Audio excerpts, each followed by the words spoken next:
Hello everyone. आज हम अपने इस वीडियो में करेंगे class 6th English the English channel book का चैप्टर 2 निक।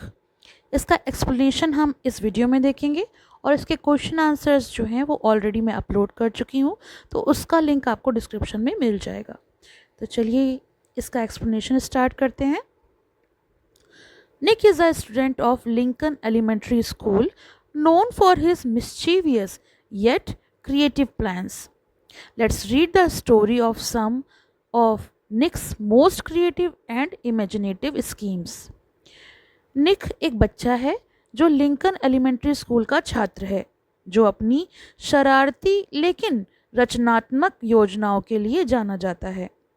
आइए पढ़ें कि इसकी कुछ रचनात्मक और कल्पनाशील योजनाओं कैसी हैं। एक स्टोरी है जिसमें निक के बारे में दिया हुआ है।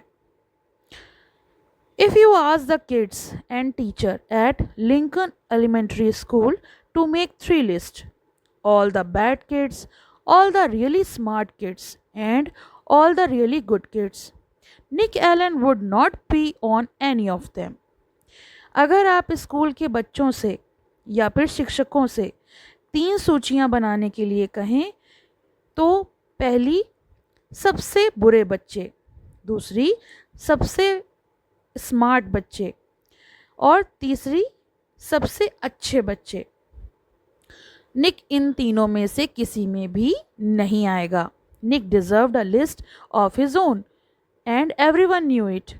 हर कोई जानता था कि निक की एक अपनी ही लिस्ट है, वो एक अपनी ही लिस्ट डिजर्व करता है। So was a Nick a troublemaker? तो क्या निक एक ऐसा बच्चा है जो हर वक्त संकट को अपने पास बुलाता है? Hard to say, one things for sure, Nick Allen had plenty of ideas and he knew what to do with them. कहना मुश्किल है क्योंकि उसके पास इतने सारे आइडियाज़ हैं, इतने सारे प्लान हैं कि वो जानता है कि उसे क्या करना है। One time in 3rd grade, Nick decided to turn Miss Dever's room into a tropical island. एक बार तीसरी कक्षा में निक ने मिस डेवर के कमरे को एक ट्रॉपिकल आइलैंड के रूप में बदलने का फैसला किया। अब क्लास को ट्रॉपिकल आइलैंड बनाना ये इमेजिनेटिव नहीं है तो क्या है? What kid in New Hemisphere is not ready for a little summer in February? तो फरवरी के महीने में कौन बच्चा है जो नहीं तैयार होगा थोड़ी सी गर्मी पाने के लिए? So first he got everyone to make palm tree out of green and brown construction paper and tape them on to the corner of each desk. तो सबसे पहले उसने क्या किया? उन्होंने सभी को हरे और भूरे निर्माण कागज से ताड़ के पेड़ को बनाने के लिए कहा और प्रत्येक डेस्क के कोनों पर टेप लगाने के लिए भी कहा। Miss Dever had only been a teacher for about 6 months and she was delighted. That's so cute. Miss Dever जो थी वो केवल 6 महीने के लिए ही शिक्षक थी और वो बहुत खुश थी कि ये कितना प्यारा है। That is so cute. The next day all the girls wore paper flowers in their hair and all the boys wear sunglasses and beach hat.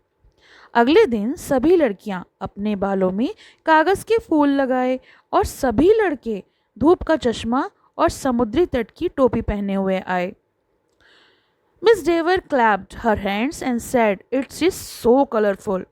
Miss Dever ने ताली बजाई और कहा ये तो बहुत ही रंगीन है। It is so colourful. उन्हें बहुत पसंद आया। The day after that Nick turned the classroom thermostat up to about 90 degree with the little screwdriver he had bought from home. उसके अगले दिन निक ने घर से एक छोटा सा स्क्रू ड्राइवर कक्षा में लाया और उसने थर्मोस्टेट से लगभग वहाँ का टेम्परेचर 90 डिग्री कर दिया। इससे क्या हुआ? All the kids changed into shorts and t-shirt with no shoes. सभी बच्चों ने अपने कपड़ों में चेंजेस करे।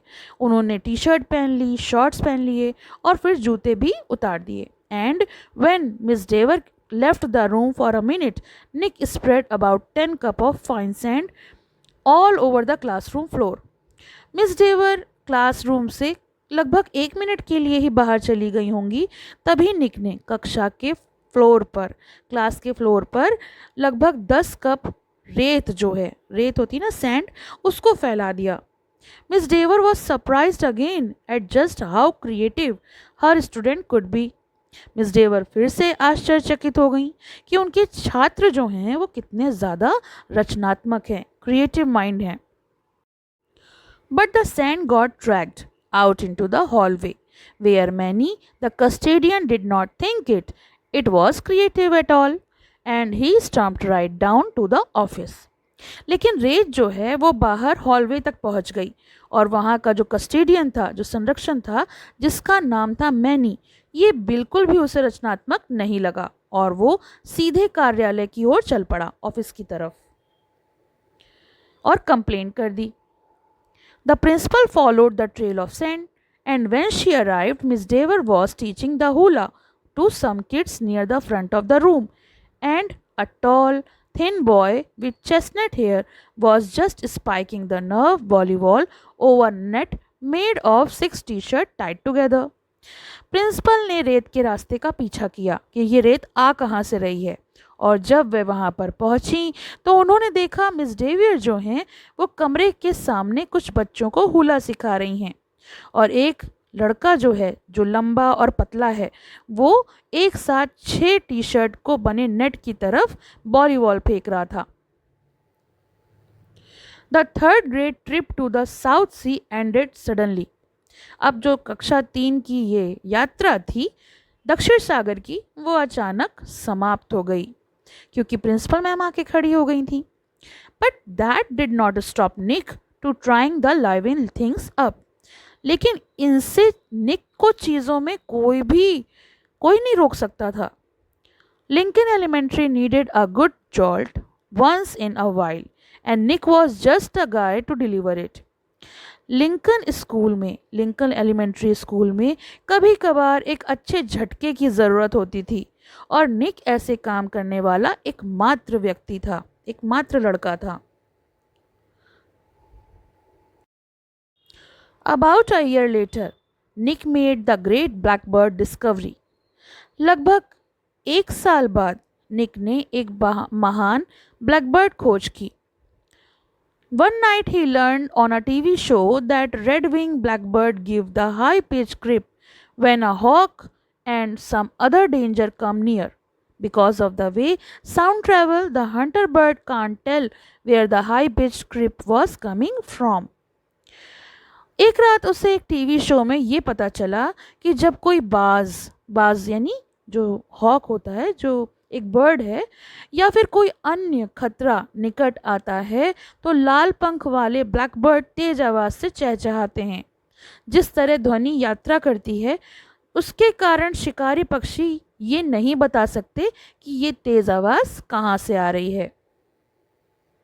The next day during silent reading, Nick glanced at his teacher and noticed that Miss Avery's nose was curved, kinda like of beak of hawk. So Nick let out a high squeaky blackbird peep. अगले दिन चुपचाप पढ़ने के दौरान जब वो पढ़ाई कर रहा था, निक ने अपने शिक्षक की ओर देखा जिनका नाम था मिसेस एवरी, और उसने देखा कि जो मिसेस एवरी हैं उनकी नाक बाज की चोंच की तरह घुमावदार है. तो निक ने एक ऊंची और ब्लैकबर्ड जैसी आवाज़ निकाली. Mrs. Avery jerked her head up from her book and looked. She couldn't tell who did it, so she just said shh to the whole class. Miss Avery ने अपनी किताब से थोड़ा सा बाहर की तरफ देखा और वो नहीं बता पाई कि ये जो आवाज़ है वो कहाँ से आई, तो उन्होंने पूरी कक्षा को बस श करके चुप करा दिया. A minute later, Nick did it again, louder, peep. This time there was a little giggling from the class.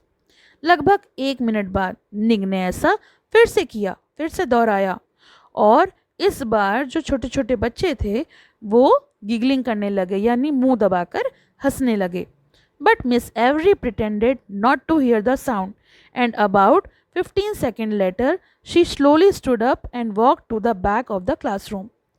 मगर मिस एवरी ने जो ये आवाज़ ना सुनने का नाटक किया और वो लगभग 15 सेकंड बाद धीरे धीरे खड़ी हुई और कक्षा के पीछे की ओर चली गई. वो जानना चाहती थी कि यह आवाज़ कौन कर रहा है. Without taking his eyes off his book, without moving at all, Nick put his heart and soul into the highest and most annoying creep of all. बगैर किसी घबराहट के उसने अपनी किताब से नज़र हटाए बिना, बिल्कुल भी हिले बिना, अपने दिल और आत्मा की सारी हाइट, मतलब सबसे तेज़ आवाज़ जितनी तेज कस के वो लगा सकता था, वो चहक लगाई. Miss every pounced. Janet फिस्क, you stop that this instant. Miss Avery ने झपट्टा मारा. जेनेट फिस्क, आप इसे तुरंत रोकें. Janet, who was sitting 4 rows away from Nick, promptly turned white and the bright crimson. Janet, जो निक के से 4 पंक्ति दूर बैठी थी, तुरंत सफ़ेद और चमकीले लाल रंग में बदल गई, यानी उसका रंग जो था वो लाल पड़ गया. But it was not me, honest. There was a catch in Janet's voice, as if she might cry. Janet ने कहा, मैं नहीं थी, मैंने ऐसा नहीं किया, ईमानदारी से. और उसने जेनेट की जो वॉइस है वो पकड़ ली और वो लगभग रो सकती थी, इतने वो डर गई थी. Mrs Avery knew she had made a cry mistake. She apologised to Janet. Mrs Avery जानती थी कि उन्होंने उसके ऊपर इल्ज़ाम लगाकर गलती की है और वो जेनेट से माफ़ी मांगने लगी. But someone is asking for big trouble, said Mrs. Avery, looking more like a hawk every second. Nick kept reading and he did not make a peep. लेकिन कोई बड़ी मुसीबत मोल ले रहा है मुझसे, मिसेस एवरी ने कहा, और ये भी कहा कि जो हर पल बांस की तरह दिख रही थी. निक पढ़ता रहा और उसने बिल्कुल भी इधर उधर झांक कर नहीं देखा. उसने ऐसा प्रिटेंड किया कि जैसे उसने तो कुछ किया भी नहीं. At lunch time Nick talk to Janet. दोपहर के भोजन के समय निक ने जेनेट से बात की. He felt bad that miss Avery what pounced on her. उसको बुरा लगा कि मिस एवेरी ने उस पर हमला किया या उसको डांटा. Janet lived Nick's neighbourhood and sometimes they played together. Janet उसके पड़ोस में ही रहती थी, निक के पड़ोस में रहती थी, और वो कभी कभी एक साथ खेलते भी थे. She was good at baseball. वो बेसबॉल खेलने में बहुत अच्छी थी. And she was better at soccer than most of the kids of the whole school, boys and girls. और वो सॉसर खेलने में भी बहुत अच्छी थी. Nick said, hey Janet, I am sorry you get yelled at during reading. Nick ने उससे माफ़ी मांगी. जेनेट, मुझे माफ़ कर दो, मुझे खेद है कि पढ़ाई के दौरान आप पर वो चिल्लाई. इट वॉज माई फॉल्ट, क्योंकि वो मेरी गलती थी. I was one who made the sound. मैं ही था जो मैं आवाज़ निकाल रहा था. You did, said Janet. Janet ने कहा, तुमने किया ऐसा. But how come miss Avery thought it was me. लेकिन ये कैसे पता लगा कि मिस एवेरी को कि ये मैंने किया है, मैं चिल्लाई हूँ. So Nick told her about the black bird and Janet thought it was pretty interesting. तो निक ने उसे ब्लैक बर्ड्स के बारे में बताया और जेनेट को लगा कि ये तो काफ़ी ज़्यादा इंटरेस्टिंग है. फिर उसने 1 या 2 बार झांकने की कोशिश की और जेनेट की चहचहाहट निक की चहचहाहट से भी अधिक ऊंची और कर्कश थी. उसने सब कुछ गुप्त रखने का वादा भी किया. तो ऐसे दोनों बच्चों ने शरारत की. For the rest of Nick 4th grade year, at least once a week, Miss Avery heard a loud peep from somewhere in her classroom. तो निक की जो बच्ची हुई 4th कक्षा थी, 4th क्लास, सप्ताह में कम से कम एक बार तो एवेरी को कक्षा में वही तेज़ आवाज़ सुनने को मिलती और कभी कभी ये तेज़ आवाज़ की चहचहाहट होती और कभी कभी ये बहुत तेज़ आवाज़ की चहचहाहट होती। Miss Avery never figured out who was making that sound, and gradually she trained herself to ignore it, but she still looked like a hawk. बेचारी मिस अवेरी को कभी पता ही नहीं चला कि ये आवाज़ें निकाल कौन रहा था। धीरे धीरे उसने इस बात को अनदेखा करना शुरू कर दिया, लेकिन फिर भी आज भी बाज की तरह वो लग रही थी, वो इतनी ऐसे घूर रही थी। To Nick the whole thing was just a long and successful science experiment and Janet Fisk enjoyed it too. Nick के लिए ये पूरी बात सिर्फ एक लंबा और सफल प्रयोग था, विज्ञान का प्रयोग, और जेनेट फिस्क भी इसका मज़ा ले रही थी। तो ये तो हमने किया इस चैप्टर का एक्सप्लेनेशन। आपको इसका सोल्यूशन चाहिए तो उसका वीडियो लिंक आपको डिस्क्रिप्शन में मिल जाएगा, तो आप वहाँ से देख सकते हैं। और जैसे आप कहते हैं कि मुझे पूरी बुक अपलोड करनी है तो थोड़ा सा टाइम लगेगा। अगर आपको कोई चैप्टर पहले चाहिए तो वो आप मुझे कमेंट बॉक्स में मेंशन कर दीजिए, अदरवाइज़ आप मेरे चैनल को सब्सक्राइब कर लीजिए। तो धीरे धीरे आपको मेरे इस चैनल पर इस बुक के सारे वीडियोज़ अपलोड होते मिलेंगे। आपको पसंद आए तो लाइक करिए, ज़्यादा से ज़्यादा शेयर करिए और मेरे चैनल को सब्सक्राइब करना नहीं भूलिए और बेल आइकन को ज़रूर प्रेस कर लीजिए, जिससे कि आपको आने वाले वीडियोस के न्यू अपडेट्स मिलते रहें। Thank you for watching. पसंद आया हो तो लाइक करें, शेयर करें और चैनल को सब्सक्राइब करें।